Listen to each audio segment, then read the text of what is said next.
السلام علیکم دوست، یہ شہر یروشلم کا کوئی خاموش علاقہ تھا اور ویران علاقہ تھا جہاں ہزاروں مردوں کی ہڈیاں دو پہاڑوں کے درمیان بکھری ہوئی تھیں۔ ایک بزرگ پہاڑ کی اونچی چوٹی پر کھڑے تھے اور اللہ کی بارگاہ میں ہاتھ اٹھائے دعا میں مصروف تھے۔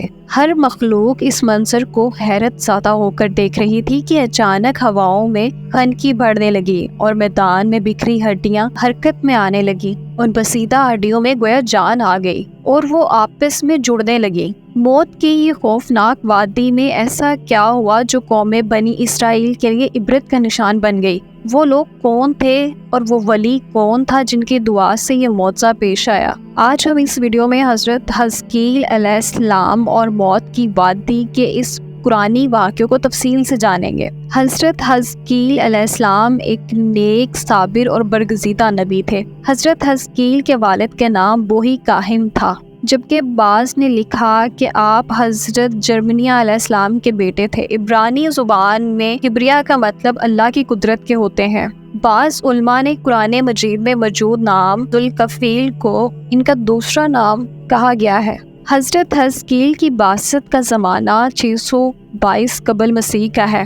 روایتوں سے پتہ چلتا ہے کہ آپ علیہ السلام ابھی بچے تھے کہ والد کا انتقال ہو گیا۔ جب آپ کی بعثت کا زمانہ قریب آیا تو والدہ بہت ضعیف اور بوڑھی ہو چکی تھی، اس لیے بنی اسرائیل کے لوگوں نے آپ کو ابن العجوز یعنی بڑھیا کا بیٹا کہہ کر پکارتے تھے۔ حضرت حزقیل حضرت موسیٰ علیہ السلام کے تیسرے خلیفہ تھے جو منصب نبوت پر سرفراز کیے گئے تھے۔ حضرت موسیٰ کی وفات کے بعد آپ کے خلیفہ اول حضرت یوشع بن نون ہوئے۔ ان کے بعد حضرت کالب بن یوحنا نے بنی اسرائیل کی امامت کی، اور پھر ان کے بعد حضرت حزقیل علیہ السلام حضرت موسیٰ علیہ السلام کے جانشین اور نبی ہوئے۔ دراصل حضرت موسیٰ علیہ السلام سے حضرت عیسیٰ علیہ السلام کے اس طویل عرصے میں اللہ تعالیٰ نے بنی اسرائیل میں بہت سے پیغمبروں کو مبعوث فرمایا، جن کی درست تعداد کا علم صرف اللہ عز و جل کو ہے۔ ان میں سے چند ایک پیغمبروں کا تذکرہ قرآن مجید میں ہے، بعض کا تفصیل سے تو کچھ کا مختصر ذکر ہوا ہے، لہٰذا حضرت یوشع اور حضرت حزقیل علیہ السلام کا نام قرآن مجید میں کہیں بھی موجود نہیں ہے۔ البتہ بعض واقعات کے ضمن میں ان نبیوں کا ذکر احادیث اور اقوال میں ملتا ہے۔ حضرت حزقیل علیہ السلام نبوت کے عہدے پر فائز ہوئے تو بنی اسرائیل میں سرکشی اور نافرمانی عام تھی۔ جھوٹ، منافقت، رشوت، حسد، کینہ خوری سرایت کر چکی تھی معاشرے میں۔ لوگ بے حیائی اور بدکاری پر فخر کیا کرتے تھے، ظلم و جبر کر کے خوش ہوتے تھے۔ باپ دادا کی رسم و رواج مذہب بن چکی تھی۔ قوم اتنے فرقوں میں بٹ گئی تھی کہ ان کا شمار ناممکن رہا تھا۔ اس بدترین معاشرے میں حضرت حزقیل علیہ السلام نے توحید کا پرچم بلند کیا۔ آپ نے اپنی قوم کے لوگوں کو سچائی اور راست بازی کی تعلیم دی اور لوگوں کو صراط المستقیم پر چلنے کی ہدایت کی، لیکن ان بعض نصیحت کا اور تبلیغ کا ان لوگوں پر متعلق اثر نہ ہوا اور وہ اپنی روش پر قائم رہے۔ لہٰذا آپ نے بنی اسرائیل پر آنے والے عذاب اور تباہی سے انہیں آگاہ کیا۔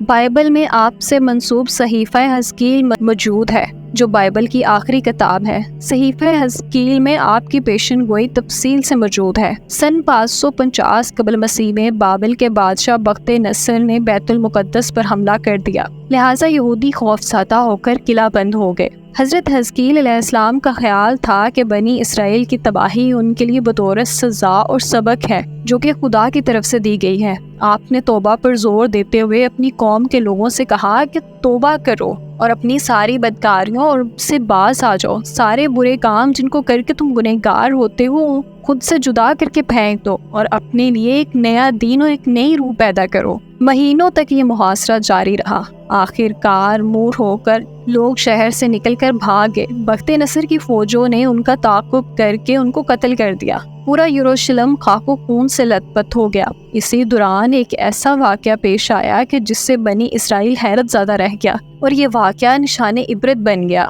واقعہ دراصل یوں ہے کہ حضرت حزقیل علیہ السلام نے بنی اسرائیل کے بچے ہوئے لوگوں سے کہا کہ تم سب تیار ہو جاؤ ہم مشرکین سے جنگ کرنے جائیں گے تاکہ اللہ کے نام کو بلند کیا جا سکے۔ بنی اسرائیل میں جب جنگ اور جہاد کی بات سنی تو اپنی جانوں کے خوف سے بھاگ کھڑے ہوئے اور آبادی سے دور ایک وادی میں جا کر قیام پذیر ہو گئے اور دو پہاڑوں کی گھاٹیوں کے درمیان رہنے لگے۔ اللہ تعالیٰ کو ان لوگوں کی یہ حرکت بہت زیادہ ناپسند ہوئی، چنانچہ اللہ تعالیٰ نے ایک عذاب کے فرشتے کو اس جنگل میں بھیجا جس نے ایک پہاڑ کی آڑ میں چھپ کر اور چیخ مار کر بلند آواز سے یہ کہا کہ تم سب مر جاؤ۔ اس بھیانک چیخ کو سن کر سب کے سب لوگ وہیں مر گئے اور جن کی تعداد 70,000 تھی۔ ان مردوں کی تعداد اس قدر زیادہ تھی کہ لوگ ان کے کفن و دفن کا کوئی انتظام نہ کر سکے اور ان مردوں کی لاشیں کھلے میدان میں بے گور و کفن یوں ہی پڑی رہیں۔ کچھ عرصے بعد یہ لاشیں اسی طرح پڑی رہنے کی وجہ سے سڑنے لگی اور بے انتہا بدبو سے پورے جنگل بلکہ اس کے اطراف میں بدبو پھیلنے لگی۔ کچھ لوگوں نے ان کی لاشوں پر رحم کھا کر چاروں طرف سے دیوار اٹھا دی تاکہ یہ لاشیں درندوں سے محفوظ رہیں۔ کچھ دنوں کے بعد حضرت حزقیل علیہ السلام کا اس جنگل پر ان لاشوں کے پاس سے گزر ہوا تو اپنی قوم کی 70,000 انسانوں کی اس موت ناہنگانی کو دیکھ اور بے گور و کفن لاشوں کی فراوانی کو دیکھ کر رنج و غم سے ان کا دل بھر گیا۔ آپ دیدہ ہو گئے اور اللہ کے دربار میں دکھ بھرے انداز سے گڑ گڑا کر دعا مانگی کہ یا اللہ، یہ میری قوم کے افراد تھے جو اپنی نادانی سے یہ غلطی کر بیٹھے کہ موت کے ڈر سے شہر چھوڑ کر جنگل میں آ گئے۔ یہ سب میرے شہر کے باشندے ہیں، ان لوگوں سے مجھے محبت تھی اور یہ میرے دکھ سکھ کے شریک تھے۔ افسوس کہ میری قوم ہلاک ہو گئی اور میں بالکل اکیلا ہو گیا۔ اے میرے رب، یہ وہ قوم تھی جو تیری حمد کرتی تھی اور تیری توحید کا اعلان کرتی تھی اور تیری کبریائی کا خطبہ پڑھتی تھی۔ آپ بڑے سوزے دل کے ساتھ دعا میں مشغول تھے کہ اچانک آپ پر یہ وحی اتر پڑی کہ اے حزقیل، آپ ان بکھری ہوئی ہڈیوں سے فرما دیجئے کہ اے ہڈیوں، بے شک اللہ تعالیٰ تم کو حکم فرماتا ہے کہ تم اکٹھا ہو جاؤ۔ یہ سن کر بکھری ہوئی ہڈیوں میں حرکت پیدا ہوئی اور ہر آدمی کی ہڈیاں جمع ہو کر ہڈیوں کے ڈھانچے بن گئے۔ پھر یہ وحی آئی کہ اے حزقیل، آپ فرما دیجئے کہ اے ہڈیوں، تمہیں اللہ کا یہ حکم ہے کہ تم گوشت پہن لو۔ یہ کلام سنتے ہی فوراً ہڈیوں کے ڈھانچوں پر گوشت پوش چڑھ گئے۔ پھر تیسری بار یہ وحی نازل ہوئی کہ اے حزقیل، اب یہ کہہ دیجئے کہ اے مردو، خدا کے حکم سے تم سب اٹھ کھڑے ہو۔ چنانچہ آپ کی زبان سے جیسے ہی یہ کلمات جاری ہوئے، 70,000 لاشیں یکدم اٹھ کھڑی ہوئیں اور تمام لوگ پھر سے زندہ ہو گئے۔ پھر یہ سب لوگ جنگل سے روانہ ہو کر اپنے شہر میں آ کر دوبارہ آباد ہوئے اور اپنی عمر کی مدت تک زندہ رہے۔ لیکن ان لوگوں پر اس موت کا اتنا نشان باقی رہ گیا کہ ان کی اولاد کے جسموں سے سڑی ہوئی لاش کی بدبو برابر آتی رہی۔ چنانچہ یہ اثرات آج تک ان یہودیوں میں پائے جاتے ہیں جو ان لوگوں کی نسلوں سے باقی رہ گئے ہیں۔ حضرت حزقیل علیہ السلام اور موت کی اس وادی کے متعلق اس واقعے میں ہمارے لیے ایک عجیب پیغام موجود ہے کہ موت سے فرار ممکن نہیں۔ اس کا ایک وقت متعین ہے جس میں لمحوں کی بھی کمی یا زیادتی کی گنجائش نہیں ہے۔ جیسے کہ اللہ نے فرمایا کہ ہر جاندار کو موت کا ذائقہ چکھنا ہے۔